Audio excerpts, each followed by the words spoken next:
हमारे last lecture में हमने प्रिपरेशंस जो है या मेथड ऑफ प्रिपरेशंस जो है वो सीखी थी कि भाई अल्काइल हैलाइड्स जो है और टेराइल हैलाइड्स है वो किस तरीके से बनाए जा सकते हैं। बराबर है। थोड़ी सी जो प्रिपरेशन है वो हमने कर ली थी, जिसे स्पीडीली रिवाइज करते हैं। उसमें जो पहला पॉइंट है वो है अल्कोहल में से कैसे बनाए हम। 4 से 5 ऐसी मेथड थी जिसमें से हम सिर्फ अल्कोहल में से क्या बना सकते हैं, अल्काइल हैलाइड बना सकते हैं। अभी सिर्फ हम अल्काइल हैलाइड की बात कर रहे हैं, एराइल हैलाइड भी आएगा। बराबर है। अभी अल्काइल हैलाइड जो है वो अल्कोहल में से कैसे बनाया जा सकता है वो हमें देखना है। सबसे पहले जो मेथड ली थी, फर्स्ट मेथड ली थी, वो एक टेस्ट का भी नाम है, मैंने आपको कहा था। क्या नाम था उसका? ल्यूकास। Lucas test. हाँ, वो क्या चेक करने के लिए यूज होती है, कोई कहेगा मुझे? क्या चेक होता है उससे? हमने एक रिएक्शन दिया था आपको कि अल्कोहल वेन है अल वो, टर्शियरी हाँ, है। हाँ, मतलब टाइप ऑफ अल्कोहल जो है वो आप डिटरमाइन कर सकते हो। बराबर। हमने क्या कहा था, when alcohols react with mineral acids in presence of zinc chloride then it forms alkyl halides and as a by product we get water. हमें वहां पर water as a by product मिलता है। बट ये जो हेलाइड है जिसे mineral acid कहते हैं वो एक्चुअली में HCl HBr HI एसिड ही है। बराबर है। होता क्या है कि OH अल्कोहल का और मिनरल एसिड का H रिमूव क्या होता है, H2O। और ये R और X जो है वो जुड़ते हैं एक दूसरे के साथ। बट ध्यान देने लायक बात यह है कि ये रिएक्शन में जो मिनरल एसिड रिएक्ट होता है वो टर्शरी जो अल्कोहल्स होते हैं उसके साथ एकदम स्पीडीली रिएक्ट होते हैं, रैपिडली जो है वो रिएक्ट होते हैं, या रैपिड रिएक्शन शो करते हैं, हम ये कह सकते हैं। बराबर है। वेल सेकेंडरी अल्कोहल्स लेकर अगर आप ट्राई कर रहे हो, रिएक्शंस कर रहे हो, then it takes some time, delayed reaction होता है, थोड़ा टाइम लगता है उसे। और अगर दिया गया अल्कोहल प्राइमरी है, किसे कहते हैं प्राइमरी अल्कोहल, तो OH जो कार्बन के साथ जुड़ा है वो कार्बन फर्दर 0 या 1 कार्बन के साथ जुड़ा है, मतलब किसी के साथ ना जुड़ा हो या 1 कार्बन के साथ जुड़ा हो, तो उसे हम क्या कहेंगे, प्राइमरी। तो वो रिएक्शन लगभग ना के बराबर होता है। हम यही कह सकते हैं नो रिएक्शन अकर्स और it takes a very very very very huge time. बराबर है। बहुत ज्यादा टाइम जो है वो लगता है। तो हम ऐसा ही मानेंगे कि भाई रिएक्शन नहीं होता है। बट ये स्पीड के ऊपर से आप डिटरमाइन कर सकते हो कि दिया गया अल्कोहल का टाइप कौन सा है, इधर इट इज प्राइमरी और सेकेंडरी और टर्सरी। तो ये टेस्ट जो है उसे ल्यूकास टेस्ट भी कहते हैं। अल्कोहल यूज होता है तो अल्कोहल फिनोल ईथर वाले चैप्टर में भी सेम टेस्ट आएगी। ये प्रिपरेशन भी है क्योंकि अल्काइल हैलाइड बनता है और हमें अल्काइल हैलाइड की प्रिपरेशन सीखनी। एक प्रिपरेशन ये है। दूसरी प्रिपरेशन मैंने आपको कही है कि ट्राई हेलाइड्स ऑफ फॉस्फोरस या पेंटा हेलाइड्स ऑफ फॉस्फोरस अगर रिएक्ट होता है अल्कोहल के साथ तो भी अल्काइल हैलाइड्स बनते हैं। उसकी प्रोडक्ट खास याद रखना, PX3 और PX5 के साथ क्या क्या प्रोडक्ट मिलती है। अगर हम अल्कोहल्स को PX3 के साथ रिएक्ट करवाते हैं, मैंने एक चीज इसमें ध्यान से याद रखने के लिए कही थी, क्या कहा था याद है किसी को? जब PX3 याद करते तो क्या ध्यान में 3 मोल रखना है? आर। हाँ, गुड, वेरी गुड। 3 मोल जो है वो यूज होते हैं किसके, अल्कोहल के। अगर आपने PX3 मतलब PCl3 ज्यादातर हम यूज करते हैं, PX5 है तो PCl5 यूज करते हैं। ब्रोमाइड भी हो सकता है, PBr3 भी हो सकता है, तो OH की जगह पर Br आएगा। बट हम लिखेंगे क्या, 3 मोल बनेंगे किसके, RX के। और 3 OH जो रिमूव हुआ है वो एक फॉस्फोरस बाकी है उसके साथ जुड़कर क्या बनाएंगे, H3PO3। क्या नाम था याद करो जरा, H3PO3 का कौन सा? Phosphoric acid. फोस्फोरिक नहीं, फोस्फोरस। Phosphorous acid. हाँ, फोस्फोरस एसिड है। फोस्फोरिक कब कहना है वो भी मैंने कहा था, जब H3PO4 है तब, तो उसे फोस्फोरिक एसिड कहा जाता है। ये एक ऑक्सीजन कम है, PO4 के बदले PO3 है, तो उसका नाम फॉस्फोरस एसिड है, याद रखिए। ये इसलिए मैं इतना वेट के साथ आपको कह रहा हूँ, याद रखवा रहा हूँ, क्योंकि MCQ में ये 2 बार पूछा गया है कि जब फॉस्फोरस ट्राइक्लोराइड की अल्कोहल के साथ रिएक्ट होती है तो बाई प्रोडक्ट क्या मिलती है, साइड प्रोडक्ट क्या मिलती है, या साइड प्रोडक्ट का नाम क्या है, तो उसका नाम है फॉस्फोरस एसिड, बराबर है। और अगर अल्कोहल जो है वो PCl5 के साथ रिएक्ट होता है, पेंटाहेलाइड ऑफ फॉस्फोरस के साथ रिएक्ट होता है, तो एक क्लोरीन जो है वो आर के साथ, मतलब हाइड्रोकार्बन के साथ जुड़ता है, एक क्लोरीन जो है वो ये हाइड्रोजन के साथ जुड़ता है, और बाकी कौन रहा, तो फॉस्फोरस, ऑक्सीजन और 3 क्लोरीन बाकी रहे, वो एक दूसरे के साथ जुड़कर ये अल्काइल हैलाइड तो बन ही गया जो हमारी डिजायर्ड प्रोडक्ट थी, बट बाई प्रोडक्ट एक खतरनाक वाली बनती है, इसे कहा जाता है फॉस्फोरस ट्राइक्लोराइड। कैसा केमिकल है ये, कल मैंने कहा था, पूरा जला डालता है। मतलब कि कोरोसिव है, हम ये कह सकते हैं कि इट इज हाईली कोरोसिव। ये कोई भी चीज के ऊपर गिरता है तो उसे कोरोइड करना शुरू कर देता है। हमारे हाथों पर भी अगर गिरे और ज्यादा देर तक रहे तो ये हमारे हाथों में भी जो है वो बहुत ज्यादा हार्म कर सकता है, हमारी चमड़ी जो है वो गल सकती है, और हड्डियां जो है वो भी गल सकती है अगर ये POCl3 की अमाउंट ज्यादा है तो। बट ये 3 प्रिपरेशन हुई, बराबर है। इसके अलावा भी अल्कोहल में से प्रिपरेशन है, जैसे कि अल्कोहल में से आप अल्काइल हैलाइड बनाना चाहते हो तो एक वे है सीधा, अल्काइल हैलाइड बनाने के लिए आपको रेड फॉस्फोरस लेना है। फॉस्फोरस 3 टाइप के होते हैं, याद रखिए। आप पी ब्लॉक एलिमेंट नाम का एक चैप्टर पढ़ोगे 12th में, उसमें 15th ग्रुप जो आएगा उसमें फॉस्फोरस में 3 टाइप के फॉस्फोरस दिए गए आपको, white phosphorus, red phosphorus and black phosphorus. तो ये रेड फॉस्फोरस जो है वो यूज करना है हमें डाई हेलाइड के साथ, मतलब जो हेलोजन यहाँ पर यूज करना, ऐड करना चाहते हो आप OH की जगह पर, वो वाला हेलोजन लेना है डाई हेलाइड के तौर पर। क्लोरीन या ब्रोमीन जो है वो ज्यादा अप्रोप्रिएट है, तो ये H2 मतलब Cl2 या Br2 आप इजीली लेकर कर सकते हो, और यहाँ पर आपको अल्काइल क्लोराइड या अल्काइल ब्रोमाइड जो है वो इजीली मिलेगा। और एक H2SO4 के साथ भी रिएक्शन है एक्चुअली में। H2SO4 के अलावा भी एक सोडियम हेलाइड लेना पड़ता है आपको, जैसे कि अल्कोहल आपने लिया है H2SO4 प्लस सोडियम हेलाइड लिया है आपने, और जनरली यहाँ पर क्लोरीन या ब्रोमीन लिया जाता है। अब होगा क्या, पहले तो ये NaBr और H2SO4 जो है उसके अंदर क्या रिएक्शन होता है, तो Na और HSO4 जो है वो रिएक्ट होता है, और सोल्ट कौन सा बनता है, NaHSO4, एक हाइड्रोजन और एक सोडियम का इंटरचेंज हुआ। जो H यहां से रिमूव हुआ वो ये OH के साथ जुड़कर वाटर बनाएगा। अब यहां पर सिर्फ जो R बाकी बचा है और Br बाकी बचा है वो एक दूसरे के साथ जुड़कर क्या बनाएंगे, अल्काइल ब्रोमाइड। तो ये जो अल्काइल हैलाइड है वही तो हमें चाहिए था, we are studying preparation of alkyl halide, तो हमें प्रोडक्ट के तौर पर अल्काइल हैलाइड यहां पर मिलता है। सबसे अच्छी प्रिपरेशन जो है वो हम अब पढ़ रहे हैं, जो सबसे ज्यादा इजी कही जाती है। उसका रीजन ये है कि जो बाई प्रोडक्ट्स मिलती है ये SOCl2 जो मैंने लिखा है उसे कहा जाता है थायोनाइल क्लोराइड। याद रखना नाम, MCQ में काम में आएगा।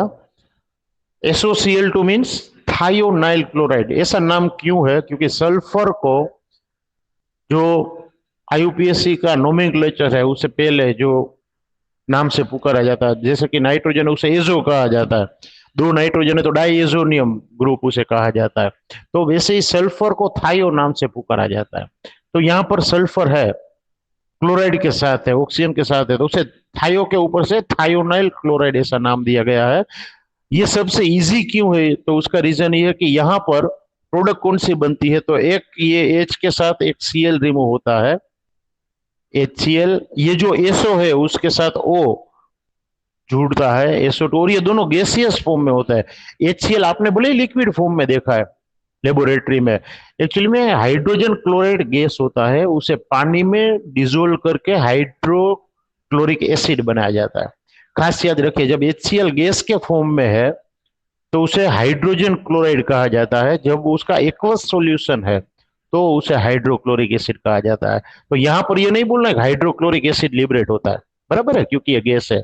यहाँ पर उसे हाइड्रोजन क्लोराइड बोलना है। और बाकी क्या रहा, आप देखो, एक क्लोरीन यूज हो गया, SO2 चला गया, HCl चला गया क्लोरीन के साथ, एक क्लोरीन जो बचा वो R के साथ जुड़ेगा और जो है वो अल्काइल हैलाइड बनेगा। बट ये बेस्ट इसलिए है कि बाई प्रोडक्ट है वो गैस है, इजीली रिमूवेबल है, तो ऑटोमेटिकली ही रिमूव हो जाती है, या थोड़ा सा हीट करके इसे आप इजीली रिमूव कर सकते हो। गैस है इसलिए ये प्योर फॉर्म में मिल जाए। तो ये सारे जो प्रिपरेशन है या प्रिपरेशन वाला केमिकल रिएक्शंस है, उसमें से सबसे अच्छी प्रिपरेशन कौन सी, अगर आप अल्कोहल में से अल्काइल हैलाइड बनाना चाहते हो तो ये थायोनाइल क्लोराइड वाली जो प्रिपरेशन है वो सबसे अच्छी है। तो क्वेश्चन ये उठता है, बाकी सब क्यों सिखा रहे हो? तो उसका रीजन ये है कि भाई हर जगह पर ये अवेलेबल है ये जरूरी नहीं, और हर जगह पर क्लोराइड ही चाहिए ऐसा जरूरी नहीं। किसी को ब्रोमीन वाले हेलाइड चाहिए, किसी को आयोडीन चाहिए, बराबर है। तो अलग अलग टाइप के हेलाइड बनाने के लिए अलग अलग मेथड्स जो है वो हम यूज करेंगे। अलग अलग रॉ मटेरियल अवेलेबल है, उसके हिसाब से भी अलग अलग रिएक्शन हम चुनेंगे। ये एक प्रिपरेशन हुई फ्रॉम अल्कोहल। दूसरा है हाइड्रोकार्बन में से भी हम अल्काइल हैलाइड बना सकते हैं। हाइड्रोकार्बन दो टाइप के होते हैं, आपको पता है, एलिफेटिक, और दूसरा कौन सा पढ़ा भाई हमने, एरोमेटिक। और उसके बेस पर ही चैप्टर का नाम था, बराबर है ना, alkyl halide and aryl halide. कि हाइड्रोकार्बन में से जब हाइड्रोजन रिप्लेस होता है हेलोजन से, तो हमें जो प्रोडक्ट मिलती है उसे हम क्या कहेंगे, अल्काइल हैलाइड या एराइल हैलाइड कहेंगे। तो सबसे पहले जो हाइड्रोकार्बन है वो एलिफेटिक वाला है, और उसके थ्रू हमें अगर अल्काइल हैलाइड चाहिए तो कौन सा रिएक्शन आप कर सकते हो? तो एक वे है वाया फ्री रेडिकल मैकेनिज्म।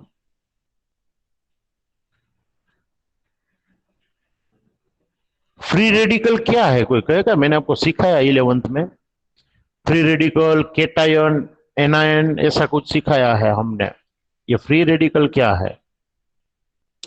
जो आयन घूमते रहते हैं। जो आयन घूमते रहते हैं, आयन तो केटायन एनायन है। फ्री रेडिकल आपने तो क्या किया पता है, फ्री मतलब घूमना, ऐसा कर दिया, ऐसा नहीं। जो कुछ टाइम के समय वो अपने पास रखता है और फिर किसी के साथ तुरंत ही बाइंड कर लेता है। वो तो बराबर, हाईली अनस्टेबल, आपने उसकी प्रॉपर्टी कही, वो बिल्कुल सही है। But if we want to define the word free radical, then how can we do that, ये मेरा क्वेश्चन है। ये फ्री रेडिकल क्या है, अगर कोई आपको कहे तो आप क्या आंसर दोगे? मैंने आपको दो टाइप के फिजन सिखाए थे, अगर याद है तो, homolytic fission and heterolytic fission. कि जब कोई दो चीजें एक बॉन्ड के थ्रू जुड़ी हुई होती है, वो दोनों अगर सेम है, जुड़ी हुई दोनों एटम्स, दोनों के दोनों एटम सेम है, तो वो अपने बॉन्ड को सिमेट्रिकली ब्रेक करेंगे, दोनों के पास एक एक इलेक्ट्रॉन जाएंगे। ये जो फ्री इलेक्ट्रॉन है उसकी वजह से इसका नाम है free radical, chlorine free radical.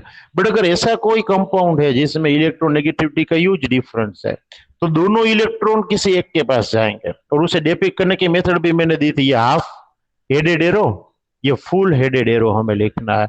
और HCl में से दो टुकड़े बनेंगे, H प्लस बनेगा, Cl माइनस बनेगा। जो माइनस वाला है उसे हमने एनायन कहा था, प्लस वाले को हम क्या कहते हैं, केटायन कहते हैं। बट जब सिमेट्रिकल फिजन हो, ब्रेकिंग अगर सिमेट्रिक है, तो एक एक इलेक्ट्रॉन दोनों के पास जाएंगे और हाईली अनस्टेबल इंटरमीडिएट बनेगा। ये वर्ड याद रखना, इंटरमीडिएट।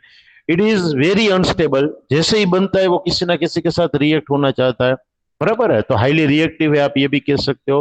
तो ये जो चीज है वो फ्री रेडिकल है, तो उसका हम फायदा उठाएंगे। जो अल्केन्स होते हैं हमारे पास,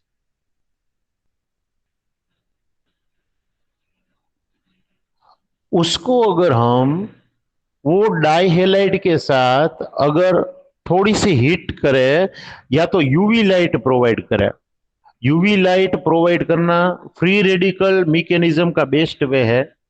अगर आप फ्री रेडिकल जनरेट करना चाहते हो तो ऐसे सिमिलर जुड़े हुए एटम के ऊपर यूवी लाइट अगर आप एमिट करते हो, अटैक करवाते हो, तो इजीली फ्री रेडिकल बनता है। और होता क्या है, एक से ज्यादा मल्टीपल प्रोडक्ट मिलती है, एक से ज्यादा टाइप के कार्बन और हाइड्रोजन यहां पर है, तो देखो एक से ज्यादा टाइप के, ये मैंने क्यों कहा, कितने अलग अलग टाइप के कार्बन है इसमें, ये कोई कह सकता है? 5 टोटल है, उसमें से टाइप कितने हैं वो मुझे बताओ। How many type of carbon are there? Primary secondary ऐसे नहीं, एक दूसरे से अलग हो सकते हैं, ऐसे कितने वो बताओ।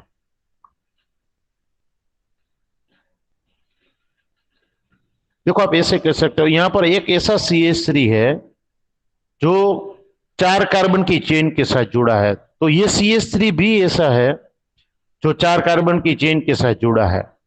तो ये दोनों सेम टाइप के कार्बन है, और उसके साथ जुड़े हुए हाइड्रोजन भी सेम टाइप के, मतलब एक टाइप ये हुआ। ये CH2 ऐसा है जिसके एक तरफ 3 कार्बन और एक तरफ 1 कार्बन है, तो ये CH2 भी ऐसा है जिसके एक तरफ 1 कार्बन और एक तरफ 3 कार्बन है, तो ये दूसरा दूसरा टाइप हुआ। और ये लोता एक CH2 ऐसा है जिसकी दोनों तरफ दो दो कार्बन है, और वो उसमें से भी एक CH2 एक CH3, तो यहां पर भी एक CH2 एक CH3, तो ये तीसरा टाइप हुआ। तो जितने टाइप के अलग अलग कार्बन है उतने टाइप की प्रोडक्ट मिलेगी, ये खास याद रखिए।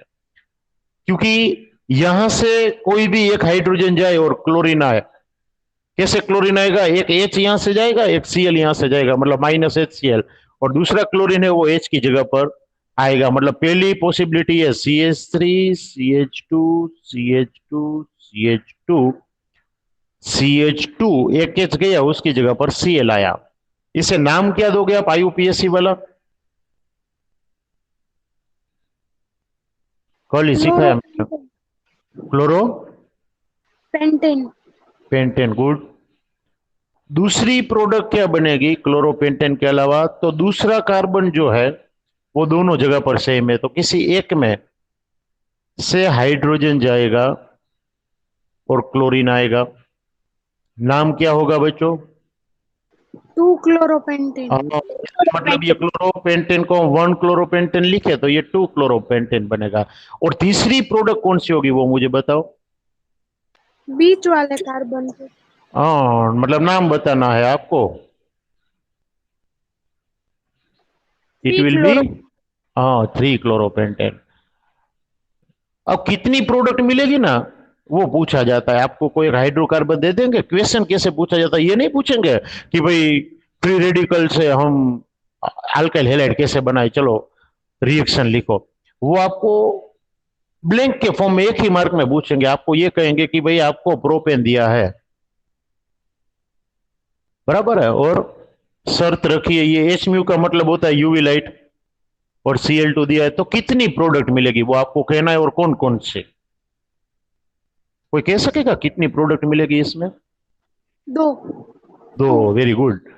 और दो इसलिए कि दो टाइप के कार्बन है, ये दोनों CH3 सेम है, क्योंकि दोनों CH2 CH3 के साथ जुड़े। देखो इसके अलावा देखो तो CH2 CH3 है, इसके अलावा देखो तो भी CH2 CH3, और CH2 के थ्रू जुड़ा है। और दूसरा टाइप ये कार्बन का CH2, बराबर है। तो ये दोनों में आपको एक एक बार रिप्लेसमेंट करके प्रोडक्ट दिखानी है हाइड्रोजन के साथ हेलोजन की।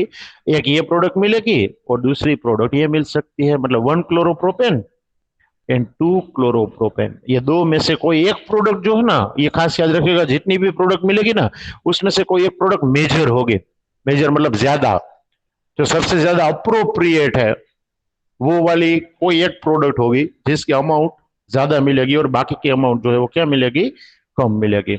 बट इस तरीके का क्वेश्चन पूछा जा सकता है, वो याद रखिएगा।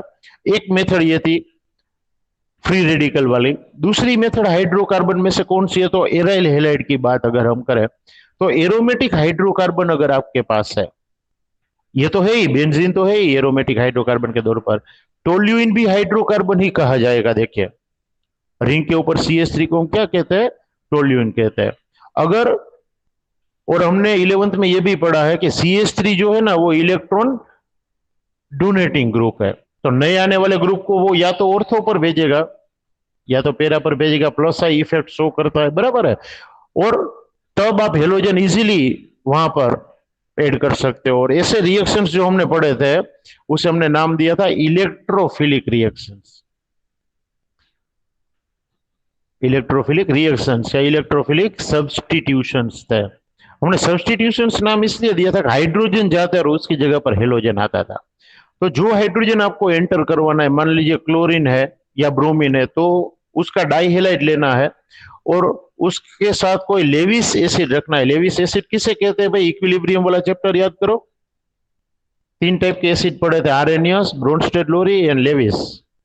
लेविस एसिड किसे कहते हैं, किसी को याद है? जो दूसरे कंपाउंड या मॉलिक्यूल के पास से पेयर ऑफ इलेक्ट्रॉन एक्सेप्ट करे उसे एसिड कहते हैं, पेयर ऑफ इलेक्ट्रॉन डोनेट करे उसे कहा जाता है बेस। तो यहां पर जो है वो Lewis acid as a catalyst आपको लेना है, वो याद रखना है। तो रिएक्शन स्पीडी होगा और 2 प्रोडक्ट्स मिलेगी आपको। कौन सी? एक तो ये जो टोल्यूइन है उसके ऑर्थो पोजीशन पर क्लोरीन आएगा, और दूसरी प्रोडक्ट ऐसी है कि जिसमें जो टोल्यूइन है उसकी पेरा पोजीशन पर क्लोरीन आएगा। कौन सी प्रोडक्ट ज्यादा होगी, कोई मुझे कहेगा? ऑर्थो वाली या पेरा वाली, और क्यों? ये सीख लिया है हमने 11th में, इसलिए पूछ रहा हूं। Which one will be the major product, ortho और पेरा, क्यों? शॉर्टकट भी आपको याद रखवाया था, ऑलवेज यही याद रखना है आपको कि जब ऐसी चॉइस मिले आपको तो ऑलवेज पेरा पोजीशन वाली जो प्रोडक्ट होती है वो मेजर होती है, और ऑर्थो पोजीशन वाली जो प्रोडक्ट होती है वो माइनर होती है, कम होती है। Why it is so? तो उसका रीजन ये है कि पहले से प्रेजेंट ग्रुप जो है उसके नजदीक दूसरे ग्रुप को आने में थोड़ी तकलीफ होगी, ये इसे रिपल करेगा। वाइल यहां पर ऐसा नहीं है, ये इसके सामने वाली पोजीशन पर आ रहा है तो कम से कम रिपल्जन होगा, तो ज्यादा से ज्यादा स्टेबिलिटी होगी। तो सारे मॉलिक्यूल स्टेबल बनने की ट्राई करेंगे। थोड़े बहुत मॉलिक्यूल ऐसे होंगे जो ऑर्थो प्रोडक्ट देंगे, ज्यादातर मॉलिक्यूल्स किस में कन्वर्ट होंगे? पेरा प्रोडक्ट में कन्वर्ट होंगे। और इस हमने बहुत अच्छा वर्ड दिया था ये रिपल्जन को, स्टेरिक हिंड्रेंस। बराबर, अगर याद आपको आता है थोड़ा बहुत, तो ये स्टेरिक हिंड्रेंस वर्ड दिया था। स्टेरिक हिंड्रेंस का मतलब है पहले से प्रेजेंट ग्रुप और नए आने वाले ग्रुप के बीच में जो रिपल्जन होता है उसे हम क्या कहेंगे? Steric hindrance. जगह कम है इसलिए रिपल्जन होता है, यहाँ पर सिमेट्री ज्यादा है, जगह ज्यादा है इसलिए रिपल्जन का, और रिपल्जन कम तो स्टेबिलिटी ज्यादा। तो ये प्रोडक्ट ज्यादा मिलेगी, ऑलवेज पेरा वाली प्रोडक्ट ज्यादा होती है with respect to ortho one. But बना क्या? तो एराइल हेलाइड बना, ये याद रखिए। एरोमेटिक कंपाउंड के साथ हेलोजन जुड़ा तो उसे हम क्या कहेंगे? एराइल हेलाइड कहेंगे, ये याद रखिए। बट क्लोरीन और ब्रोमीन जो है वो ऐसे रिएक्शन फास्ट देते हैं, इजीली देते हैं, कोई प्रॉब्लम नहीं होता। बट अगर आप आयोडो बेंजीन बनाना चाहो या टोल्यूइन बनाना चाहो, टोल्यूइन के साथ आयोडीन एंटर करना चाहो, तो वो थोड़ा प्रॉब्लमेटिक है, क्योंकि आयोडीन की साइज क्लोरीन और ब्रोमीन से रिस्पेक्टिवली ज्यादा है, तो वो एंटर करना थोड़ा मुश्किल है। उसके लिए आपको स्ट्रॉन्ग ऑक्सीडाइजिंग एजेंट्स जो है वो रखने पड़ेंगे। इसे हाइड्रो आयोडिक एसिड कहा जाता है, या तो नाइट्रिक एसिड या कोई ऐसे एसिड रखने हैं कि ऑक्सीडाइजिंग एजेंट का काम करते हो। बराबर है। अगर फ्लोरीन एंटर करना चाहते हो then it is impossible by this way. ये मेथड से ये इम्पॉसिबल है क्योंकि fluorine is anomalously reactive atom, ये बहुत ज्यादा रिएक्टिव है फ्लोरीन। तो ये मेथड से फ्लोरीन वाला एराइल हैलाइड बनाना पॉसिबल नहीं है लेविस एसिड की मदद से। उसके लिए हम एक मेथड पूरी पढ़ने वाले हैं जो अब आ रही है। अगर आप फ्लोरोबेंजीन या फ्लोरीन वाला हैलाइड बनाना चाहो तो ये मेथड कौन सी है जिसे आप क्लोरीन ब्रोमीन वाले तो बना ही सकते हो, बट फ्लोरीन और आयोडीन वाले हैलाइड जो है वो भी बना सकते हो। तो एक साइंटिस्ट था जिसका नाम था सेंडमेयर, याद रखना क्या नाम था? सेंडमेयर। और ये रिएक्शन का नाम है सेंडमेयर्स रिएक्शन। ये मेथड के पहले स्टेप को डाइएजोटाइजेशन भी कहा जाता है। पहले स्टेप को मैंने कहा, ये पूरी मेथड के पहले स्टेप को डाइएजोटाइजेशन भी कहा जाता है, और ये रिएक्शन को क्या कहा जाता है? सेंडमेयर्स रिएक्शन कहा जाता है, याद रखना है। ये कौन सी चीज में से पॉसिबल है? तो एक स्पेशल केस है कि एरोमेटिक प्राइमरी अमाइन होना चाहिए। एरोमेटिक मतलब रिंग हमारे केस में, बराबर हमने बेंजीन पढ़ा है। प्राइमरी अमाइन में NH2 जुड़ा हुआ होना चाहिए। जब जब आपके पास प्राइमरी एरोमेटिक अमाइन है तो उसको सोडियम नाइट्राइट NaNO2 और HCl के साथ रिएक्ट करवाना है। HX भी चलेगा, मतलब HCl के बदले HBr भी चलेगा, बट हम HCl लिखेंगे क्योंकि ज्यादातर ये काम में आता है। यहाँ पर एक स्पेशल कंडीशन है, जब जब डाइएजोटाइजेशन आए तो एक कंडीशन फिक्स है, 0 to 5 डिग्री सेल्सियस टेम्परेचर रखना है, जो केल्विन में 273 से 278 केल्विन होता है। ये टेम्परेचर अगर आप मेंटेन नहीं करोगे तो जो प्रोडक्ट बन रही है वो स्टेबल नहीं बनेगी। खास याद रखना, ये प्रोडक्ट यही टेम्परेचर पर स्टेबल है, 0 to 5 degree Celsius. Room temperature पर आप ये काम करोगे तो ये पॉसिबल नहीं होगा, याद रखिएगा, बराबर है। तो हम 0 to 5 डिग्री मेंटेन करेंगे, और टेम्परेचर आए तो आंखें मूंद कर बर्नर ऑन नहीं कर देना है प्रैक्टिकल करने के टाइम, बराबर है। यहां पर बर्फ रखनी पड़ेगी क्योंकि ऑलरेडी टेम्परेचर ज्यादा होता है हमारे यहाँ। ये तो 0 to 5 डिग्री सेल्सियस है, और हमारे यहाँ तो टेम्परेचर 27, 28, 30, 40 तक, समर में तो 50 तक चला जाता है, बराबर है। बट ये जो चीज है वो तो कूलिंग है, हीटिंग नहीं है। तब क्या होता है, इसमें से जो सोल्ट बनता है NaNO2 प्लस HCl जो है वो दोनों रिएक्ट होकर HNO2 बनता है। HNO2 मतलब जो है वो HNO3 से थोड़ा ऑक्सीजन कम है, ऐसा एसिड है, नाइट्रस एसिड कहेंगे हम उसे। HNO3 जो है वो नाइट्रिक एसिड है, HNO2 जो है वो नाइट्रस एसिड है। हम NaNO2 और HCl लेकर HNO2 इसलिए बना रहे हैं कि HNO2 स्टेबल नहीं है, गैसियस फॉर्म में मिलता है, रेड कलर का ये एसिड होता है, बट गैस है। तो जब चाहिए तब बनाना होता है, तो NaNO2 और HCl मिक्स करके HNO2 बनाया जाता है, और उसके साथ रिएक्ट होकर ये जो एनिलीन है, प्राइमरी एरोमेटिक अमाइन है, वो एक ऐसा सोल्ट बनाएगा जिसके ऊपर 2 नाइट्रोजन जुड़े हैं।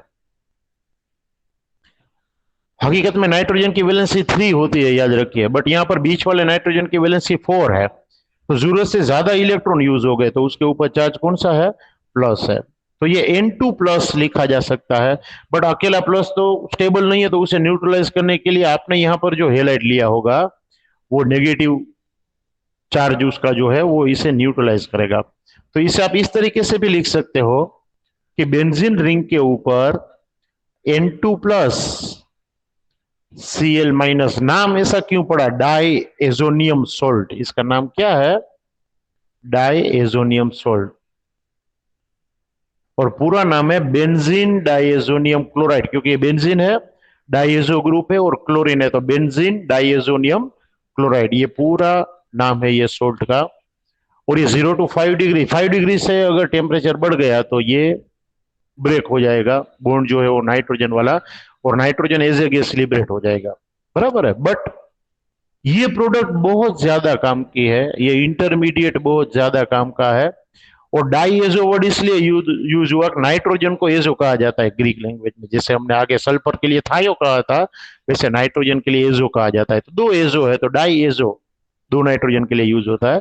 तो बेंजीन डाइएजोनियम क्लोराइड जो है वो ऐसा सोल्ट है कि जिसमें से आप क्लोरो, ब्रोमो, आयोडो और फ्लोरो चारों टाइप के एराइल हेलाइड बना सकते हो, मतलब एरोमेटिक हेलाइड बना सकते हो। मैं बीच में जो है वो ये डाइएजोनियम सोल्ट लिखता हूं, और चारों रिएक्शन इसके आजू बाजू लिखता हूं।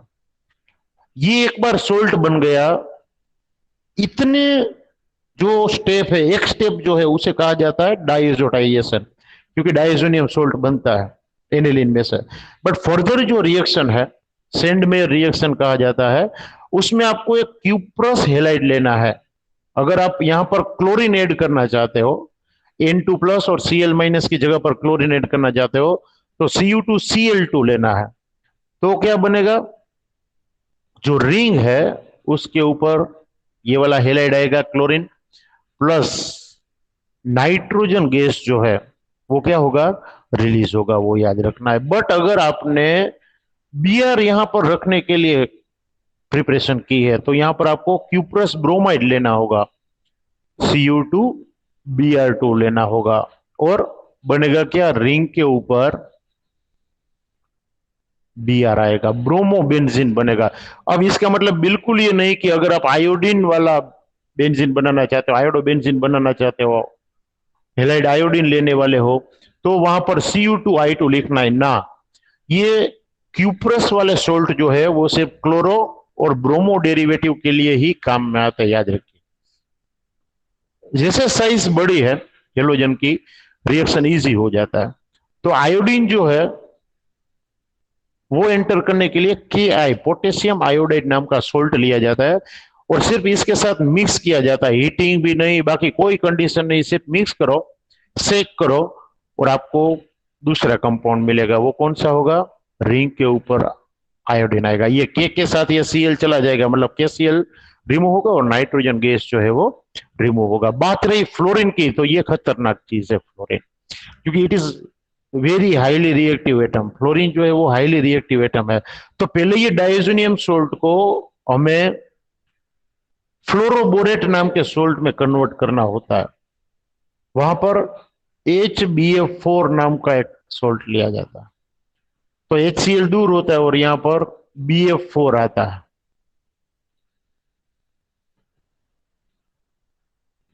जिसे एक्सट्रीमली हीट किया जाता है, तब जाकर नाइट्रोजन रिलीज होता है, मतलब दूर होता है, और BF3 ट्राइफ्लोरोबोरेट नाम का मॉलिक्यूल रिमूव होता है। तो एक फ्लोरीन जो बचता है वो रिंग के साथ जुड़ता है और उसे कहा जाता है फ्लोरोबेंजीन।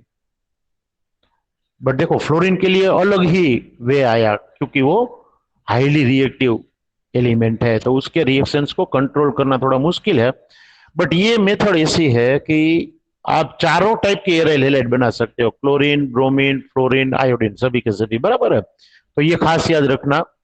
सबसे अच्छी मेथड कौन सी है एराइल हैलाइड बनाने के लिए, ये पूछा जाए तो आपको डायजोनियम सोल्ट वाली मेथड जो है वो बतानी है, बराबर। एक अमाइन नाम का चैप्टर आएगा 13th वन, उसमें ये सारी चीजें रिपीट करेंगे हम, सारी चीजें मतलब डायजोनियम सोल्ट वाली पूरी चीज जो है वो रिपीट करने वाले हैं। तो यहाँ पर थोड़ा ज्यादा ध्यान दीजिएगा, ये दूसरे चैप्टर में भी काम आने वाली है, बराबर है। तो ये मेथड थी, from diazonium salt we can prepare aryl halides, aromatic halides जो है वो प्रिपेयर कर सकते हैं। हमने देखो कौन कौन से कंपाउंड्स में से हैलाइड बनाए, तो हमने अल्कोहल में से बनाए, हमने एलिफेटिक हाइड्रोकार्बन्स में से भी बनाए, हमने एरोमेटिक हाइड्रोकार्बन्स में से भी बनाए। अब हम हाइड्रोकार्बन्स ही लेंगे, बट अनसेचुरेटेड हाइड्रोकार्बन्स लेंगे, अल्किन्स। अल्किन्स में से भी आप इजीली हैलाइड्स बना सकते हो। कैसे? तो एक वे है addition of hydrogen halide, hydrogen के साथ हेलोजन को ऐड करो। मिनरल एसिड भी हम इसे आगे कह कर आए हैं कि अगर सिमेट्रिक अल्किन हो ना तो कोई प्रॉब्लम नहीं। देखो सिमेट्रिक अल्किन मतलब डबल बॉन्ड के दोनों तरफ सेम लेंथ वाली कार्बन की चेन है, सेम तरीके की चेन में दो इक्वल टुकड़े कर सकते हो, तो कोई उसे सिमेट्रिक कह सकता है। उसमें अगर आप हाइड्रोजन हैलाइड ऐड करते हो तो क्या होगा, ये डबल बॉन्ड ब्रेक होगा, कोई भी एक कार्बन के ऊपर हाइड्रोजन जाएगा और दूसरे कार्बन के ऊपर कौन जाएगा, हेलोजन जाएगा, और ये जो कंपाउंड बनेगा उसे हम नाम देंगे अल्काइल हैलाइड। बट यहां पर ध्यान रखने की बात यह कि भाई हर बार अल्किन सिमेट्रिक नहीं होता। If the given alkene is asymmetric in nature and we are doing और we are adding hydrogen halide, अब यहां पर क्या ध्यान रखना है कोई कहेगा? अगर आपने 11th अच्छी तरीके से पढ़ा है ना तो ये आपके दिमाग में होना चाहिए। अब हाइड्रोजन कहां जाएगा और हेलोजन कहां जाएगा? देखो ऊपर तो सिमेट्रिक जो है वो मॉलिक्यूल था, तो कोई कहीं पर भी जाए। हाँ क्या, क्यों क्यों? मार्कोव रूल की वजह से। वेरी गुड वेरी गुड, बस ये वर्ड मुझे चाहिए था कि हेलोजन जो है वो ऐसे कार्बन के ऊपर जाएगा, डबली बॉन्डेड दो कार्बन है उसमें से ही ऐसे कार्बन के ऊपर जाएगा जिसके पास लीस्ट नंबर ऑफ हाइड्रोजन है। और ये रूल को मार्कोनिकोफ रूल कहा गया था, याद करिए। When asymmetric alkenes reacts with hydrogen halide then negative portion of hydrogen halide always attacks on the doubly bonded carbon having least number of hydrogen. ऐसे डबली बॉन्डेड कार्बन जिसके पास कम hydrogen है उसके ऊपर ये हाइड्रोजन हैलाइड का negative portion attack करेगा और वहां पर जुड़ेगा। ऐसी प्रोडक्ट मेजर होगी, मतलब ज्यादातर मॉलिक्यूल्स ऐसे मिलेंगे जिसमें ये प्रोडक्ट हो।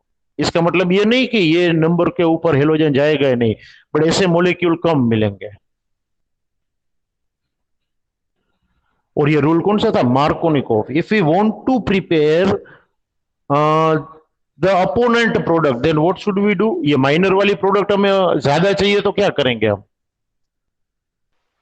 हाइड्रोजन पेरोक्साइड की प्रेजेंस में हम करेंगे reaction. Very very good.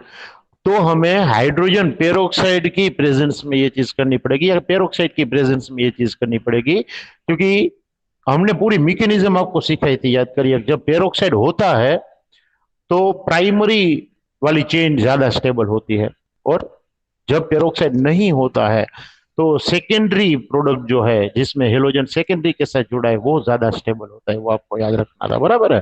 Good, चलो इतना आपको याद है तो वो बहुत अच्छी बात है। ये हुआ अल्किन्स में से। कैसे अल्किन में से?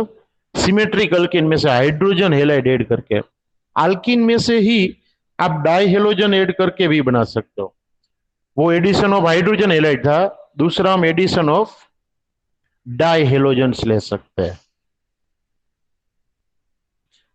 जैसे कि Br2। कोई सोलवेंट आप लेना है तो ले सकते हो जिसमें ये दोनों डीजल हो सकते हैं। ऐसा सोलवेंट लेते हो तो रिएक्शन थोड़ा स्पीडी होता है, तो होगा क्या, दोनों कार्बन के ऊपर एक एक Br आएंगे, डबल बॉन्ड ब्रेक होगा, और यहां पर एक एक Br आएंगे। अब देखो यहां पर वेराइटी नहीं, भले ही 3 कार्बन वाला कोई कंपाउंड हो,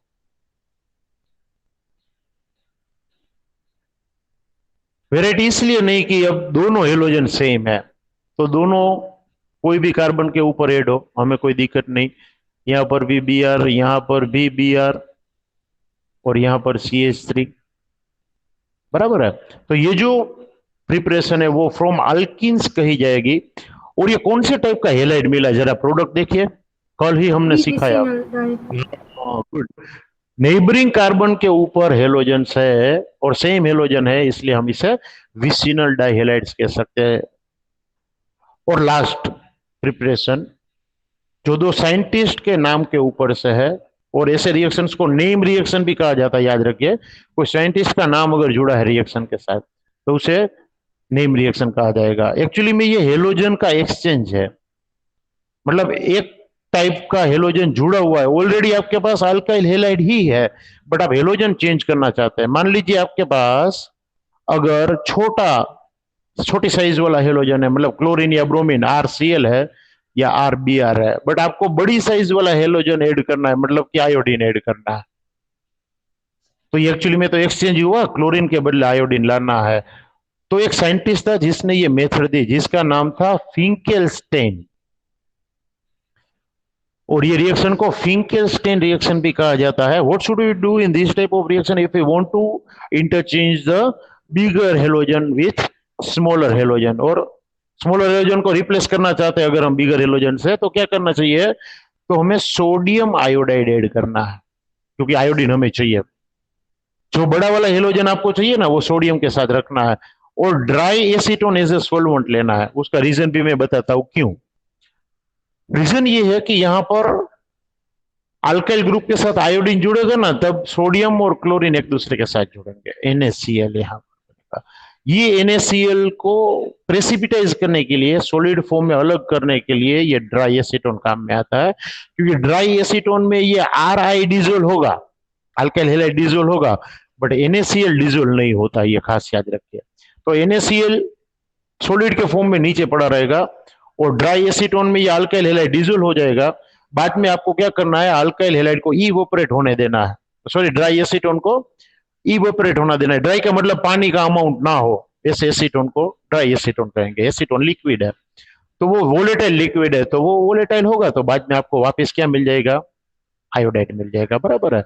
यहां पर अगर आप NaI लेते हो सेम कंडीशन, तो NaBr रिप्लेस होगा, बट ड्राई एसीटोन रखा ही इसलिए है कि दोनों प्रोडक्ट हमें अलग करने में इजीनेस रहे। इससे उल्टा, if we want to interchange the bigger element with the smaller halogen, मतलब bigger halogen with the smaller halogen, बड़े हेलोजन को आपको रिप्लेस करना है फ्लोरीन से या स्मॉलर हेलोजन से। मान लीजिए आपके पास CH3Br या CH3Cl टाइप का अल्काइल हेलाइड है, और आपको एंटर करना है फ्लोरीन, उसकी जगह पर CH3F लेकर आना है, छोटा हेलोजन लेकर आना है। तो एक साइंटिस्ट था जिसने ये मेथड दी, जिसका नाम था स्वार्ड्स। तो ये रिएक्शन को स्वार्ड्स रिएक्शन भी कहा जाता है। उसने कौन सा जो कंपाउंड है वो लिया, या कौन से कंपाउंड लिए जा सकते हैं, तो उसने कहा आप मेटेलिक फ्लोराइड्स लो, जैसे कि सिल्वर फ्लोराइड है, मर्क्यूरी का फ्लोराइड है। ऐसे जो मेटेलिक फ्लोराइड है जो इजीली फ्लोरीन डोनेट करते हैं, जिसे फ्लोरिनेटिंग एजेंट भी कहा जाता है, because they can donate fluorine very easily. तो ये फ्लोरीन डोनेट करेंगे और ब्रोमीन को या क्लोरीन को अपनी ओर अट्रैक्ट करेंगे, तो CH3F बनेगा और ये जो मेटल है उसके साथ ब्रोमीन है वो जुड़ेगा, जैसे कि AgBr है, बराबर है।